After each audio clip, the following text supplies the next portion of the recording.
Yeah? He was 23 years old. He's now 88, going 89, still fighting.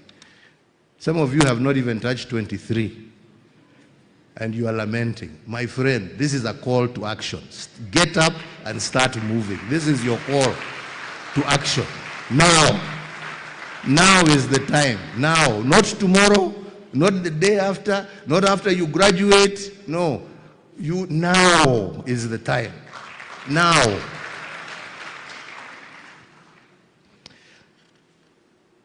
So, like I say, you have the numbers, you have the time, and you have the energy to get involved and stay involved in governance discussions until you effect the change you want to see.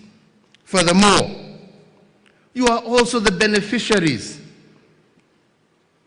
of years of investment in education and digital connectivity.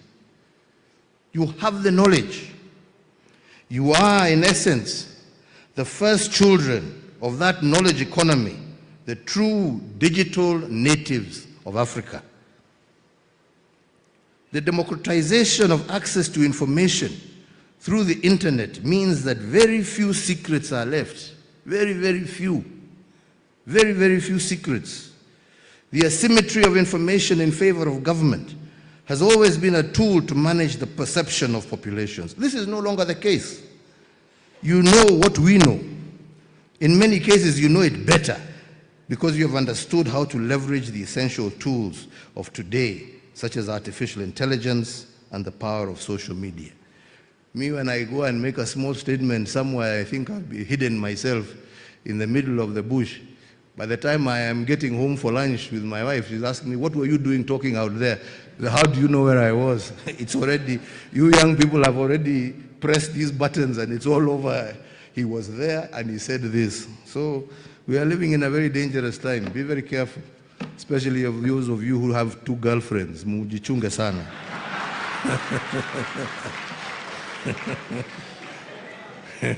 I hear these days they can even follow you, you know. So you can just say, I don't know, follow me or track me, I don't know what. And you've said you've gone to study in, I don't know, the library, and she finds you in some. Be very careful. Things are very dangerous these days. So lastly on this point is that over the last 60 years or so, as our countries have developed, so have the living and migration patterns of our citizens. And this is a wonderful fact. Millions of families have moved from rural towns to large urban settings in search of opportunity and better life. This migration has created a new generation of non-ethnically homogeneous populations across the country. The result, millions of young people born out of intermarriages and unshackled by the negative weight of ethnic identity are slowly becoming the majority. As I alluded to you earlier in my speech, never before have there been such ideal conditions to break loose from the generational curse of our forefathers and of some of us that saw us remain chained to ethnic and cultural differences as a way to distribute wealth and political power. Finally, let us tackle the last one that I posed to you. What does it mean to be a young African competing for limited economic opportunities with close to 1 billion other young Africans? And I believe we need to see our strength in numbers as Africans. And in spite of having the world's youngest population and a market size of over 1.5 billion people, Africa still accounts for less than 2.5% of global trade.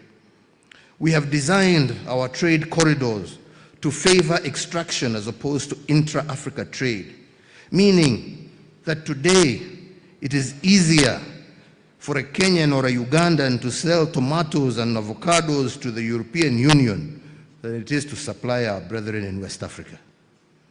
Similarly, unfortunately, it is easier for an American or European passport holder to visit African countries visa-free than it is for an African to traverse their own continent.